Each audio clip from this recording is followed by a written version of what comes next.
In the past 24 hours off the coast of Oregon. They come just about a day after a 5.8 struck 100 miles off the coast. That was last night. These quakes now ranging from about 2.7 all the way up to that 5.8, according to the U.S. Geological Survey.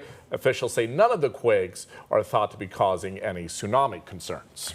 Let's turn now to meteorologist Josh Cozart. Josh, any impacts on the coast following those quakes? Thankfully not. So again, that tsunami threat is non-existent. Very different than, say, that earthquake we experienced out towards Russia at the end of July, early August. So that's the good news. Now we're just feeling the impacts of the aftershocks. So when you get a large earthquake, very similar to what we saw just after the 9 o'clock hour last night, a 5.8, you start to see the surface beneath the ocean waters start to settle, and that creates a few more additional earthquakes on occasion, and that just so happens to be the case. But this all happening right along the most southern flank of the Blanco fracture zone. So this is not part of the Cascadia subduction zone. So that's the good news. That's where we talk about the big one potentially happening. So no correlation. So that is a positive. But if this type of scenario were to happen beneath our feet, it would definitely have some impacts, and you would feel it with a 5.8. But of course,